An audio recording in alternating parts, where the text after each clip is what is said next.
Hello नमस्कार साथियों, आप सभी का आपके YouTube channel today current information पर स्वागत है। दोस्तों, आज के इस वीडियो में हम बीएसटीसी फर्स्ट ईयर की जो हमारी इंटर्नशिप डायरियाँ हैं, उन इंटर्नशिप डायरियों में से आज हम इस वीडियो में प्रोफाइल डायरी के बारे में जानेंगे कि प्रोफाइल डायरी है वो किस प्रकार से हमें भरनी है। तो प्रोफाइल डायरी के अंदर हमें जो ये इंडेक्स दिए गए हैं, दिशा निर्देश दिए गए हैं एक पेज पर, जिसमें विद्यालय अनुभव के संपूर्ण कार्यक्रम में विद्यार्थी से संबंधित प्रत्येक जानकारी का अभिलेख एक फाइल में संधारित किया जाता है। इसके अंतर्गत निम्नलिखित जानकारी प्राप्त की जा सकती है। तो साथियों, बने रहिए वीडियो के अंत तक, और चैनल पर नए हैं तो चैनल को सब्सक्राइब करें और हमारा Telegram group today current information को ज्वाइन करें, जिसकी लिंक हमने डिस्क्रिप्शन में दे रखी है। तो साथियों, हमारा यहाँ पर पहला पॉइंट आ जाता है कि नाम विद्यालय। तो विद्यालय का नाम लिखना हमें, यानी हमारी जो इंटर्नशिप फॉर्म भरे जाएंगे और उसके बाद जो स्कूल अलाउंट होगी उस समय जो हम इंटर्नशिप करेंगे उस विद्यालय का हमें यहाँ पर हमारे नाम लिखना है। उसके बाद तहसील, जिला हो गया। फिर दूसरा पॉइंट आता है विद्यार्थियों की संख्या। तो उस विद्यालय में विद्यार्थियों की संख्या कितनी है, यानी जिस छात्र छात्राएं लिख दिया, कॉलम बनाना है आपको। उसके बाद एससी की छात्र कितने हैं, एससी की छात्राएं कितनी हैं, कुल कितने हैं एससी के। फिर एसटी के कितने हैं, एसटी की छात्र, फिर एसटी की छात्राएं फिर कुल कितने हैं। ऐसे ही ओबीसी की, जनरल और अदर कैटेगरी है जिनके आपको इंडेक्स बनाना है। फिर दूसरा पॉइंट है हमारा कि विद्यार्थियों की पृष्ठभूमि, यानी अधिकांश छात्र जो किस वर्ग से आते हैं, शिक्षित, अशिक्षित, धनिक, निर्धन और सामान्य, कृषक, व्यापारी, नौकरी पेशा आदि वर्ग के दृष्टिकोण से है जो हमारा यहाँ पर लिखना दोस्तों, है। अगर आप बीएसटीसी फर्स्ट ईयर के अंदर हो और इंटर्नशिप डायरियां अभी तक आपने नहीं बनाई हैं तो इंटर्नशिप डायरियों का संपूर्ण कोर्स नाम मात्र की फीस के अंदर हमने उपलब्ध करवा दिया है। तो साथियों, जितनी भी आपकी बीएसटीसी फर्स्ट ईयर की फाइलें हैं उनका संपूर्ण कोर्स मात्र 99 रुपये के अंदर हमारे ऐप ORJAT के अंदर है, हमने डाल दिया गया है। अगर आप संपूर्ण कॉस्ट लेते हो तो उसके अंदर आपको संपूर्ण फाइलें डबल फाइल मिलेगी। डबल फाइल का मतलब है, अगर आप हमारा कॉस्ट लेते हो तो मननशील की 2 फाइलें मिलेगी, ठीक है। उसी प्रकार दैनिक पाठ योजना की 2 फाइलें मिलेगी, उसी प्रकार प्रोफाइल की 2 फाइलें मिलेगी, यानी आपकी डबल फाइलें मिलेगी। जो आपको अच्छी लगे वो आप भर लेना, ठीक है ना। अगर आप अलग अलग फाइल लेना चाहते हो तो आपको मात्र 11 रुपये के अंदर अलग अलग फाइलों का कॉस्ट मिलने वाला है, ठीक है साथियों। इसके अलावा आपके व्हाट्सअप नंबर इन पर आप संपर्क कर सकते हो, ये मेरे नंबर है। और इसके अलावा प्ले स्टोर से जाकर ORJAT ऐप डाउनलोड करके आज ही अपना कोर्स परचेज कीजिए और जल्दी से इंटर्नशिप की फाइलें भर लीजिए। तो विद्यार्थियों की पृष्ठभूमि है जो हम इस प्रकार से लिख सकते हैं कि हमारे इस विद्यालय में बहुत बालक बालिकाएं हैं। बालिकाओं की अधिकता होने के कारण विद्यालय में सारे वर्ग से जुड़ी बालिकाएं आती हैं। यह विद्यालय पूर्णतः हवादार एवं प्रकाश युक्त है। जो भी वर्ग जाति हैं वो सभी इस विद्यालय में छात्र हैं।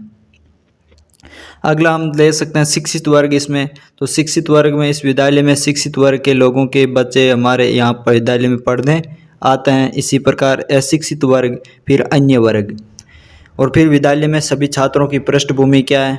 तो वर्ग श्रेणी, यानी हम श्रेणी जो हमें दे रखी है यहाँ पर, शिक्षित, अशिक्षित, श्रमिक, निर्धन, सामान्य, व्यापारी और नौकरी।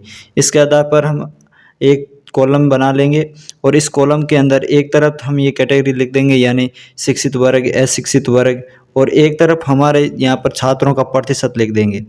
तो यानी पहला ले लिया हमने, मान लो शिक्षित वर्ग। तो शिक्षित वर्ग के हैं कितने बच्चे हैं वो यहाँ पर परसेंटेज के रूप में हम यहाँ पर अंकित कर सकते हैं।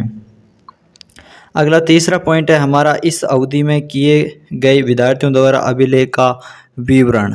तो इस विवरण में हमें लिखना है कि विद्यार्थियों ने इस दौरान, यानी इंटर्नशिप समय के दौरान कई प्रकार के कार्य किए, जिनमें पढ़ाई के साथ साथ खेल कूद प्रतियोगिता में सक्रिय रूप से भाग लेना, नृत्य करना, गायन कार्य में बढ़ चढ़कर भाग लेना तथा शामिल होना, विद्यालय परिसर में लगे पेड़ पौधों को पानी देना एवं विद्यालय तथा कक्ष की साफ सफाई रखना आदि कार्य है जो इसमें शामिल हैं। इस प्रकार से ये जो हमारे कार्य हैं विद्यालय के, जो हमने इंटर्नशिप के दौरान देखे हैं, उनको यहाँ पर लिखना है। फिर चौथा पॉइंट है हमारा, विद्यार्थियों की अधिगम सार समूह छात्र संख्या। तो यहाँ पर हम हमारे छात्र छात्राएं जो पहला कुशल वर्ग, फिर सामान्य समूह, कमज़ोर समूह। तो यहाँ पर कक्षा 1 से 5 तक मिलेगी हमें। तो कक्षा 1 से लेकर के 5 तक के बच्चों में छात्र जो है वो कुशल वर्ग से कितने आते हैं, फिर सामान्य वर्ग समूह से कितने आते हैं, फिर जो कमज़ोर समूह से। इस प्रकार से यहाँ पर हमें ये इंडेक्स बढ़ना है। अगला हमारा 5वां सवाल है अपने शिक्षण 5वां पॉइंट, अपने शिक्षण विषय में छात्रों की अवधारणा की समझ। तो इसमें हमें यह लिखना है कि मेरे विद्यालय में पहुंचने के प्रारंभ में विद्यार्थियों को मेरे शिक्षण विषय पर्यावरण अध्ययन, यानी आप जो विषय पढ़ेंगे उसके बारे में समझ इतनी अच्छी नहीं थी। मैंने वहां विद्यार्थियों को दैनिक पाठ योजनाओं के माध्यम से पढ़ाया और उन्हें काफ़ी कुछ समझाया और लिखवाया। वे धीरे धीरे विषय के अध्यायों की विषय वस्तु को समझने लगे। इस प्रकार से है जो हमें अपने शिक्षण विषय के संबंध में छात्रों की हमारी अवधारणा है जो बतानी है और उनको समझाना है। अगला 6वां पॉइंट है हमारा वे छात्र जिन पर विशेष ध्यान देने की आवश्यकता है। तो ऐसे छात्र हैं जिन्हें हम इंटर्नशिप के दौरान देखते हैं कि ऐसे कौन बालक हैं जिन पर ध्यान देने की अधिक आवश्यकता हैं। तो यहाँ पर हम लिख सकते हैं मंदबुद्धि बालक, विकलांग बालक जो बालक हैं, और प्रभावशाली बालक, यानी मंदबुद्धि, विकलांग और प्रभावशाली माने थे, यानी प्रभावशाली विद्यार्थियों पर भी विशेष ध्यान दिया जाना चाहिए जिसमें वे और अधिक प्रतिभावान बन सके और अपने क्षेत्र में कुछ विशेष कर सकें। इस प्रकार से हमें इन 3 छात्र यानी 3 वर्ग हो गए। एक तो कमज़ोर पक्ष भी ले सकते हैं हम, दूसरा हो गया विकलांग, तीसरा हो गया प्रभावशाली और मंदबुद्धि। अगला 7वां पॉइंट है हमारा विद्यालय में उपलब्ध जल व्यवस्था पर विचार करें। तो हम जिस विद्यालय में हमारी इंटर्नशिप होगी तो वहाँ पर देखेंगे कि हमारे विद्यालय में जो जल व्यवस्था है वो किस प्रकार की है, उसके बारे में हमें यहाँ पर लिखना है। तो विद्यालय में उपलब्ध जल व्यवस्था पर विचार अथवा टिप्पणी। बच्चों के लिए विद्यालय में पेयजल व्यवस्था बहुत ही अच्छी बना रखी है। पेयजल के लिए 2 अलग अलग वाटर कूलर लगे हुए हैं छात्र और छात्राओं के लिए, जिनमें मौसम अनुसार पानी आता है और बच्चे बड़े आनंद से ठंडा और सामान्य पानी पीते हैं। विद्यालय में स्वच्छ जल के लिए वाटर प्यूरीफायर मशीन भी लगाई गई हैं जो कि वाटर कूलर के नलों से जोड़ रखी हैं। तो इस प्रकार से हमें जल व्यवस्था से संबंधित लिखना है। फिर हमारा आ जाता 8वां पॉइंट, खेल की व्यवस्था, खेल कूद की व्यवस्था। तो खेल कूद की व्यवस्था के बारे में हमें लिखना है कि विद्यालय में खेल कूद के लिए अलग से व्यवस्था उपलब्ध है। बच्चों को विद्यालय परिसर में ग्राउंड में खेल खिलाए जाते हैं और इस प्रकार से हम खेल कूद के बारे में लिख सकते हैं। खेल सहायक सामग्री है जो इस इत्यादि के बारे में यहाँ पर हमें लिखना है। फिर 9वां पॉइंट है हमारा शौचालय व्यवस्था, यानी विद्यालय में शौचालय व्यवस्था है वो कैसी है इसके बारे में हमें लिखना है। तो विद्यालय की शौचालय व्यवस्था है बहुत ही अच्छी है। वहाँ शिक्षकों के लिए अलग तथा शिक्षिकाओं के लिए अलग शौचालय बने और छात्र छात्राओं के लिए भी क्या अलग अलग शौचालय की व्यवस्था की गई हैं, उपलब्ध हैं। इसके साथ ही शौचालय का साफ सफाई व्यवस्था पर भी उचित ध्यान दिया जाता है।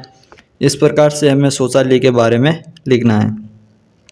फिर हमारा 10वां और इस प्रोफाइल का अंतिम जो पॉइंट है यानी विद्यालय की उल्लेखनीय और आदर्श व्यवस्था। तो इसके बारे में हम लिख सकते हैं कि हमने जो इंटर्नशिप के दौरान क्या क्या वहाँ पर अच्छी चीज़ें देखी और उस विद्यालय के क्या क्या आदर्श व्यवस्थाएं हैं उनके बारे में हमको यहाँ पर लिखना है। तो विद्यालय का वातावरण एकदम शांत था जो अध्ययन के लिए उचित माहौल देता था। विद्यालय का भवन काफ़ी अच्छा है तथा इस पर सफ़ेद रंग का पेंट किया गया था। तो यानी हमें विद्यालय की है जो उल्लेखनीय आदर्श व्यवस्थाएं उनके बारे में यहाँ पर लिखते हैं। तो साथियों ये थी हमारी जो प्रोफाइल डायरी, इसके बारे में हमने चर्चा की है। तो कैसा लगा वीडियो कमेंट करके ज़रूर बताइएगा और इस वीडियो को अपने सभी दोस्तों तक शेयर करें ताकि वो भी अपनी प्रोफाइल को समझ करके बढ़ सकें। तो साथियों मिलते हैं अगले नए सेशन के साथ, तब तक के लिए धन्यवाद। जय हिंद, जय भारत।